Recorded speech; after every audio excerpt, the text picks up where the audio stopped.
গল্পের শুরুটা কিন্তু আজ থেকে প্রায় ৩৬০ বছর আগের ১৬৬৫ সাল। রবার্ট হুক নামে একজন বিজ্ঞানী একটা সাধারণ অণুবীক্ষণ যন্ত্রের নিচে কর্কের পাতলা একটা স্লাইস রেখেছিলেন। তিনি যা দেখলেন সেটা দেখে তার মনে হল যেন মৌচাকের ছোট ছোট ঘর। তিনি এই বাক্সগুলোর নাম দিলেন সেল। কিন্তু তখন তো আর জানতেন না যে তিনি আসলে জীবনের সবচেয়ে বড় রহস্যের প্রথম সূত্রটা খুঁজে পেয়েছেন। আর সেই সূত্র ধরেই দেখুন আমরা এমন এক জগতে ঢুকে পড়েছি যা আমাদের নিজেদের অস্তিত্বকেই ব্যাখ্যা করে। হুক যা দেখেছিলেন সেটা তো ছিল খালি দেওয়াল, ভীরু বাক্স। কিন্তু আজ আমরা জানি ওই বাক্সের ভেতরেই আছে এক এলাহি কাণ্ড, একটা আস্ত মহাবিশ্ব। একদম। আর আজকে আমাদের মিশন হল ঠিক সেই মহাবিশ্বের গভীরে যাওয়া। আমাদের হাতে যে গবেষণা আর সূত্রগুলো আছে সেগুলো ব্যবহার করে আমরা দেখব কিভাবে ওই একটা সেল থেকে একটা সম্পূর্ণ জীবন্ত সত্তা তৈরি হয়। এটা অনেকটা একটা গোয়েন্দা কাহিনীর মতো, তাই না? আমাদের প্রথম ক্লু হল হুকের দেখা সেই ছোট্ট কুঠুরি। চলুন দেখি এই কুঠুরির ভেতরে কি লুকিয়ে আছে আর কিভাবে তা পুরো জীব জগৎকে চালাচ্ছে।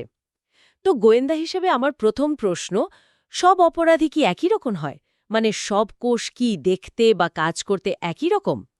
আমাদের সূত্র বলছে পৃথিবীতে মূলত দুই ধরনের ডিজাইন আছে, প্রোক্যারিওটিক আর ইউক্যারিওটিক। এদের মধ্যে আসল তফাৎটা কোথায়? দারুণ প্রশ্ন। দেখুন, এদের মধ্যে প্রধান তফাৎটা হল গোছানো আর অগোছালো থাকার। প্রোক্যারিওটিক কোষকে তুলনা করা যায় একটা এক কামরার স্টুডিও অ্যাপার্টমেন্টের সাথে। সবকিছু বিছানা, রান্নাঘর, পড়ার টেবিল সব একই জায়গায় ছড়ানো ছিটানো। এর কোনো দেয়াল দিয়ে ঘেরা নিউক্লিয়াস নেই। জীবনের মূল নকশা ডিএনএ সাইটোপ্লাজমে একটা জায়গায় ভেসে বেড়ায়। আমরা ওটাকে বলি নিউক্লিয়েড। ব্যাকটেরিয়া হলো এর সবচেয়ে ভালো উদাহরণ। তার খুব সাধারণ একটা ব্যবস্থা। তাহলে তো ইউক্যারিওটিক কোষকে একটা বিশাল হাভেলি বলা যায়। হাভেলি বা একটা অত্যাধুনিক কারখানা, যেখানে প্রত্যেকটা কাজের জন্য আলাদা আলাদা ঘর বা ডিপার্টমেন্ট আছে। এই ঘরগুলোই হলো বিভিন্ন অঙ্গাণু, যেমন মাইটোকন্ড্রিয়া বা গলজি বডি। আর সবচেয়ে বড় পার্থক্য হলো এর কন্ট্রোল রুম, একটা পর্দা দিয়ে ঘেরা নিউক্লিয়াস, যা ডিএনএকে সুরক্ষিত রাখে। আমরা উদ্ভিদ আর প্রাণীরা এই গোছানো কোষ দিয়েই তৈরি। বাহ! তাহলে তো মনে হচ্ছে ইউক্যারিওটিক কোষ অনেক উন্নত, কিন্তু সরলতারও তো কোনো সুবিধা থাকতে পারে, তাই না? অবশ্যই, আপনি একদম ঠিক পয়েন্টটা ধরেছেন। জাহেরেন ইউক্যারিওটিক কোষ বেশি জটিল আর উন্নত মনে হলেও প্রোক্যারিওটিক কোষের সরলতার একটা বিশাল সুবিধা আছে। ওদের এত গোছানোর ঝামেলা নেই বলে ওরা অবিশ্বাস্য দ্রুতগতিতে বংশবৃদ্ধি করতে পারে। এই কারণেই হয়তো ওরা পৃথিবীর প্রায় সব জায়গায় রাজত্ব করছে, এমনকি আগ্নেয়গিরির মুখে বা গভীর সমুদ্রের তলায়ও। আচ্ছা, এখানেই কি শেষ, নাকি আরও কোনো পার্থক্য আছে? আমাদের সূত্রগুলোতে রাইবোজোমের আকারের পার্থক্যের কথা বলা হয়েছে, 70S আর 80S। এটা কি গুরুত্বপূর্ণ? এটা শুধু গুরুত্বপূর্ণ নয়, এটা আধুনিক মেডিসিনের একটা স্তম্ভ। সহজ কথায়, দুই ধরনের কোষের প্রোটিন তৈরির যন্ত্র বা রাইবোজোমের আকার আর গঠনে পার্থক্য আছে। ব্যাকটেরিয়ার যন্ত্রটা, যাকে আমরা 70S বলি, সেটা আমাদের কোষের যন্ত্রের 80S এর চেয়ে একটু আলাদা। এই সামান্য পার্থক্যটাই কিন্তু অ্যান্টিবায়োটিকের জন্য একটা বিশাল সুযোগ। সুযোগ? কি রকম? অনেক অ্যান্টিবায়োটিক, ধরুন এরিথ্রোমাইসিন বা টেট্রাসাইক্লিন, ঠিক এই সুযোগটাই কাজে লাগায়। ওরা গিয়ে ব্যাকটেরিয়ার 70S রাইবোজোমকে আক্রমণ করে, ওটাকে বিকল করে দেয়। কিন্তু আমাদের 80S রাইবোজোমের কোনো ক্ষতি করে না। ফলে আমরা অসুস্থ না হই ব্যাকটেরিয়াকে মারতে পারি। অবিশ্বাস্য! তার একটা ছোট আণুবীক্ষণিক পার্থক্য আমাদের জীবন বাঁচাচ্ছে। আচ্ছা, চলুন এবার ওই ইউক্যারিওটিক কারখানার ভেতরে ঢোকা যাক। এর কন্ট্রোল রুম বা নিউক্লিয়াস থেকে শুরু করা যাক। এটাকে তো কোষের মস্তিষ্ক বলা হয়। ঠিক তাই। নিউক্লিয়াস হলো সিইওর অফিস, যেখান থেকে পুরো কারখানার জন্য সব নির্দেশ যায়। এর ভেতরেই ক্রোমোজোম আকারে কোষের ব্লুপ্রিন্ট বা ডিএনএ সংরক্ষিত থাকে। এই ক্রোমোজোম হলো ডিএনএ আর প্রোটিনের একটা অত্যন্ত ঘন সন্নিবেশ, যা কোষ বিভাজনের সময় স্পষ্ট দেখা যায়। বাকি সময় এটা একটা জট পাকানো সুতোর জালের মতো ছড়িয়ে থাকে, যাকে বলে ক্রোমাটিন। তার নিউক্লিয়াস হলো সিইওর অফিস, যেখান থেকে সব নির্দেশ আসে। কিন্তু একটা কারখানা চালাতে তো বিদ্যুৎ লাগে। এই কোষের পাওয়ার সাপ্লাই কোথা থেকে আসে? এখানেই কি মাইটোকন্ড্রিয়ার প্রবেশ? একদম ঠিক জায়গায় এসছেন। মাইটোকন্ড্রিয়া হলো কোষের পাওয়ার হাউস। এটা শ্বসন প্রক্রিয়ার মাধ্যমে খাবারকে ভেঙে শক্তি বা এটিপি তৈরি করে, যা দিয়ে কোষের সমস্ত কাজ চলে। কিন্তু মাইটোকন্ড্রিয়ার সবচেয়ে অবাক করা গল্পটা হলো এর অতীত। অতীত মানে? এন্ডোসিম্বায়োটিক থিওরি অনুসারে প্রায় 150 কোটি বছর আগে মাইটোকন্ড্রিয়া আসলে একটা স্বাধীন ব্যাকটেরিয়া ছিল। কোনো এক পর্যায়ে একটা বড় কোষ ওকে গিলে ফেলে, কিন্তু হজম না করে নিজের ভেতরেই রেখে দেয়। ধীরে ধীরে ওদের মধ্যে একটা বোঝাপড়া তৈরি হয়। ব্যাকটেরিয়াটা বড় কোষকে শক্তি সরবরাহ করতে শুরু করে, আর বিনিময়ে সে পায় সুরক্ষা আর পুষ্টি। একসময় ওরা একে অপরের অবিচ্ছেদ্য অংশ হয়ে যায়। 1 মিনিট বানান, আমি ব্যাপারটা ঠিকমতো বুঝেছি কিনা দেখি। তার মানে আমার শরীরের প্রত্যেকটা কোষের ভেতরে কোটি কোটি বছর আগেকার স্বাধীন ব্যাকটেরিয়া বাস করছে, যারা এখনও নিজেদের ডিএনএ ধরে রেখেছে। এটা তো সাইফাই সিনেমার মতো শোনাচ্ছে। শোনালেও এটাই সত্য, আর এর সপক্ষে খুব জোরালো প্রমাণ আছে। মাইটোকন্ড্রিয়ার নিজস্ব বৃত্তাকার ডিএনএ আছে, যা ব্যাকটেরিয়ার ডিএনএর মতোই। এমনকি ওর প্রোটিন তৈরির যন্ত্র মানে রাইবোজোমও ব্যাকটেরিয়ার মতো 70S প্রকৃতির। আমাদের কোষের 80S এর মতো নয়। উদ্ভিদের ক্লোরোপ্লাস্টেরও কিন্তু একই রকম অতীত আছে। অসাধারণ। আচ্ছা, শক্তি তো তৈরি হলো, কিন্তু কারখানায় তো পণ্য তৈরি, প্যাকেজিং এবং পাঠানোর ব্যবস্থাও থাকতে হয়। সেই কাজগুলো কে করে? চমৎকার প্রশ্ন। এইখানে এন্ডোপ্লাজমিক রেটিকুলাম বা ইআর আর গলজি বডির ভূমিকা। নিউক্লিয়াসের গা ঘেঁষে থাকা চ্যাপ্টা থলির মতো যে জালটা দেখা যায়, সেটাই এন্ডোপ্লাজমিক রেটিকুলাম। এর অমসৃণ অংশে রাইবোজোম লেগে থাকে, যেখানে প্রোটিন তৈরি হয়, আর মসৃণ অংশে তৈরি হয় লিপিড বা ফ্যাট। এটাকে বলা হয় কারখানার প্রোডাকশন লাইন। আর গলজি বডি, ওটা কি শিপিং ডিপার্টমেন্টের মতো? একেবারে তাই। এন্ডোপ্লাজমিক রেটিকুলামে তৈরি হওয়া প্রোটিন আর লিপিডগুলো গলজি বডিতে আসে। গলজি বডি সেগুলোকে বাছাই করে, দরকার মতো একটু পরিবর্তন করে, আর তারপর ছোট ছোট প্যাকেটে মানে ভেসিকেলে ভরে কোষের ভেতরে বা বাইরে নির্দিষ্ট ঠিকানায় পাঠিয়ে দেয়। ঠিক যেন একটা পোস্ট অফিস বা কুরিয়ার সার্ভিস। আমরা বারবার ডিএনএর কথা বলছি, যা নিউক্লিয়াসের ভেতরে থাকে। এবার এর গঠনের দিকে একটু নজর দেওয়া যাক। ওয়াটসন ও ক্রিক 1953 সালে যে ডাবল হেলিক্স মডেলের কথা বলেছিলেন, সেটা আসলে কি? ডিএনএর গঠনকে ধরুন একটা প্যাঁচানো মইয়ের সাথে তুলনা করা যায়। এই মইয়ের দুটো লম্বা হাতল তৈরি হয় সুগার আর ফসফেট দিয়ে, আর মইয়ের ধাপগুলো তৈরি হয় 4 ধরনের রাসায়নিক অণু দিয়ে, যাদের বলে নাইট্রোজেন বেস: অ্যাডেনিন এ, গুয়ানিন জি, সাইটোসিন সি এবং থাইমিন টি। আর এই ধাপগুলো তো একটা নির্দিষ্ট নিয়ম মেনে জোড়া বাঁধে, তাই না? হ্যাঁ, আর এই নিয়মটাই ডিএনএর সবচেয়ে গুরুত্বপূর্ণ বৈশিষ্ট্য। একে বলে 4 গাফের সূত্র। অ্যাডেনিন বা এ সবসময় থাইমিন বা টি এর সাথেই জোড়া বাঁধে 2টো হাইড্রোজেন বন্ড দিয়ে, আর গুয়ানিন মানে জি জোড়া বাঁধে সাইটোসিনের অর্থাৎ সি এর সাথে 3টি হাইড্রোজেন বন্ড দিয়ে। এই নির্দিষ্ট বাঁধনের কারণেই ডিএনএ তার তথ্যের প্রতিলিপি নির্ভুলভাবে তৈরি করতে পারে।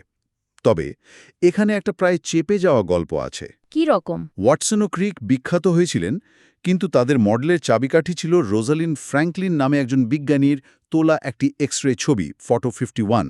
দুর্ভাগ্যজনকভাবে তার অনুমতি ছাড়াই সেই ডেটা ব্যবহার করা হয়েছিল, এবং জীববিজ্ঞানের সবচেয়ে বড় আবিষ্কারগুলোর একটিতে তার অবদান বহু বছর প্রায় অস্বীকৃতই ছিল। এটা শুধু বিজ্ঞানের নয়, বিজ্ঞানের ইতিহাসেরও একটা গুরুত্বপূর্ণ দিক। তাহলে আমাদের হাতে ডিএনএর মতো একটা অসাধারণ তথ্য ভাণ্ডার আছে। কিন্তু এই তথ্য থেকে আসল জিনিসটা, মানে আমাদের চুল বা এনজাইমের মতো প্রোটিনগুলো তৈরি হয় কিভাবে? এই নির্দেশের বাস্তবে রূপ দেয় কে? এখানেই তো সেন্ট্রাল ডগমা ধারণাটা আসে। সেন্ট্রাল ডগমা হল আণবিক জীববিজ্ঞানের মূল ভিত্তি। ফ্রান্সিস ক্রিক প্রথম এর প্রস্তাব দেন।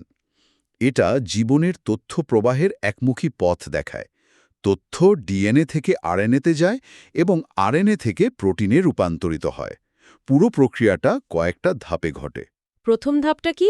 প্রথম ধাপ রেপ্লিকেশন বা অনুলিপন। কোষ বিভাজনের আগে ডিএনএ নিজের একটা হুবহু কপি তৈরি করে। এটা একটা সেমি কনজারভেটিভ বা অর্ধরক্ষণশীল প্রক্রিয়া। অর্ধরক্ষণশীল ব্যাপারটা আরেকটু ভেঙে বললে কেমন হয়? অবশ্যই। ব্যাপারটা অনেকটা একটা জিপার খোলার মতো।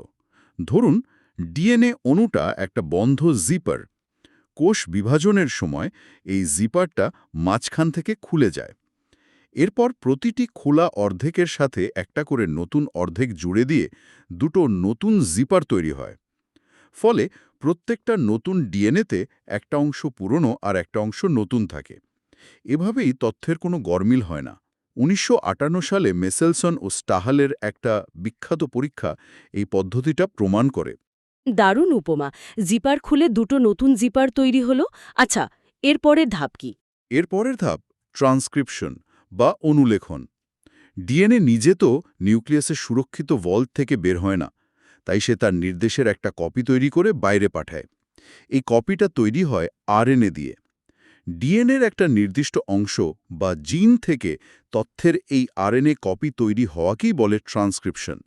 আর এই কপিটাকে বলা হয় মেসেঞ্জার আরএনএ বা এমআরএনএ, কারণ সে বার্তা বহন করে নিউক্লিয়াস থেকে সাইটোপ্লাজমের কারখানায় নিয়ে যায়। তার মানে এটা অনেকটা একটা গোপন বার্তা পাঠানোর মতো, যেখানে মূল বার্তাটা মানে ডিএনএ লাইব্রেরিতেই থাকে। সেখান থেকে একজন গুপ্তচর অর্থাৎ এমআরএনএ একটা কপি নিয়ে বেরিয়ে আসে। তাহলে ফাইনাল ধাপটা নিশ্চয়ই সেই বার্তা অনুযায়ী কাজ করা। একদম। চূড়ান্ত ধাপটি হল ট্রান্সলেশন বা অনুবাদ। সাইটোপ্লাজমের রাইবোজোম অর্থাৎ আমাদের প্রোটিন তৈরির কারখানা এই এমআরএনএ গুপ্তচরের বার্তাটা পড়ে। এমআরএনএ ৩টি করে বেস মিলে একটা কোড বা কোডন তৈরি হয়, যা একটা নির্দিষ্ট অ্যামিনো অ্যাসিডকে নির্দেশ করে। যেমন AUG কোডনটা মিথিওনিন নামের অ্যামিনো অ্যাসিডের সংকেত। কিন্তু রাইবোজোম তো শুধু কোড পড়তে পারে, নির্দেশ অনুযায়ী অ্যামিনো অ্যাসিডগুলো এনে দেয় কে? সেই কাজটা করে আর এক ধরনের আরএনএ, যার নাম ট্রান্সফার আরএনএ বা টিআরএনএ। এদেরকে বলা যায় কারখানার কর্মী। প্রত্যেকটা টিআরএনএ একটা নির্দিষ্ট অ্যামিনো অ্যাসিড চেনে এবং সেটাকে পিঠে করে নিয়ে আসে। এমআরএনএর কোডন দেখে সঠিক টিআরএনএ তার অ্যামিনো অ্যাসিডটা দিয়ে যায়। রাইবোজোম তখন সেই অ্যামিনো অ্যাসিডগুলোকে পরপর জুড়ে দিয়ে একটা লম্বা চেন তৈরি করে, যা ভাঁজ হয়ে নির্দিষ্ট প্রোটিনে পরিণত হয়। তাহলে পুরো ব্যাপারটা যদি আবার সাজিয়ে বলি, ডিএনএ হলো একটা সুরক্ষিত লাইব্রেরিতে রাখা মূল রেসিপি বই। ট্রান্সক্রিপশন হলো সেই বই থেকে একটা নির্দিষ্ট রেসিপির পাতা ফটোকপি করে মানে এমআরএনএ তৈরি করে রান্নাঘরে নিয়ে আসা। আর ট্রান্সলেশন হলো সেই ফটোকপি দেখে কর্মীরা মানে টিআরএনএ সঠিক উপাদান বা অ্যামিনো অ্যাসিড এনে দেয়, আর শেফ মানে রাইবোজোম রান্নাটা সম্পন্ন করে। কি অসাধারণ একটা শৃঙ্খলাবদ্ধ প্রক্রিয়া! চমৎকার উপমা। আর এই অবিশ্বাস্য শৃঙ্খলাবদ্ধ প্রক্রিয়ার মাধ্যমেই ডিএনএতে লেখা কোড বাস্তবে রূপ পায় এবং আমাদের জীবন্ত রাখে। রবার্ট হুকের দেখা সেই সাধারণ ছোট্ট বাক্স থেকে শুরু করে আমরা আজ কোষের ভেতরের জটিল কারখানা, এর ভেতরে থাকা অন্য কোষের পাওয়ার হাউস আর জীবনের মূল কোড ডিএনএর রহস্যময় জগৎ ঘুরে দেখলাম। সেন্ট্রাল ডগমার মাধ্যমে জানলাম কিভাবে সেই কোড থেকে জীবনের জন্য প্রয়োজনীয় প্রোটিন তৈরি হয়। পুরো ব্যাপারটাই যেন এক ক্ষুদ্র মহাবিশ্বের নিয়মাবলী। এই পুরো আলোচনার শেষে একটা প্রশ্ন কিন্তু রেখে যাওয়া যায়। আমরা ডিএনএকে জীবনের মাস্টার মলিকিউল হিসেবে জানি, কিন্তু অনেক বিজ্ঞানী আরএনএ ওয়ার্ল্ড হাইপোথেসিস নামে একটি তত্ত্বের কথা বলেন, যা আমাদের পুরো ধারণাকে নাড়িয়ে দিতে পারে। আরএনএ ওয়ার্ল্ড হাইপোথেসিস, এটা আবার কি? এই তত্ত্ব অনুযায়ী পৃথিবীতে প্রাণের শুরুতে ডিএনএ বা প্রোটিন নয়, বরং আরএনএ ছিল মূল চালিকা শক্তি। কারণ আরএনএ একটি অসাধারণ দ্বৈত ভূমিকা পালন করতে পারে। এটি ডিএনএর মতো জেনেটিক তথ্য ধারণ করতে পারে, আবার প্রোটিন বা এনজাইমের মতো রাসায়নিক বিক্রিয়ায় অনুঘটক হিসাবেও কাজ করতে পারে। এই ক্ষমতাকে বলা হয় রাইবোজাইম। দেখুন, ডিএনএ তথ্য ধারণে খুবই স্থিতিশীল, কিন্তু নিজে কাজ করতে পারে না। প্রোটিন কাজ করতে পারে কিন্তু তথ্য ধারণ করে না। আরএনএ দুটোই পারে। তার মানে কি জীবনের শুরুতে ডিএনএ ছিলই না? এই তত্ত্ব সেটাই বলে। হয়তো সেই আদিম আরএনএ কেন্দ্রিক বিশ্ব থেকে পরে আরও স্থিতিশীল অণু হিসেবে ডিএনএ, মানে তথ্য সংরক্ষণের জন্য, এবং আরও কার্যকারী অণু হিসেবে প্রোটিনের কাজ করার জন্য বিবর্তন ঘটেছে। তাহলে প্রশ্নটা হলো, আমাদের পরিচিত ডিএনএ ভিত্তিক জীবন কি আসলে সেই আরএনএ কেন্দ্রিক বিশ্বের একটি উন্নত সংস্করণ? ডিএনএ কি জীবনের মূল খেলোয়াড়, নাকি পরে দলে যোগ দেওয়া একজন তারকা? প্রশ্নটা ভাবনার জন্য রইল।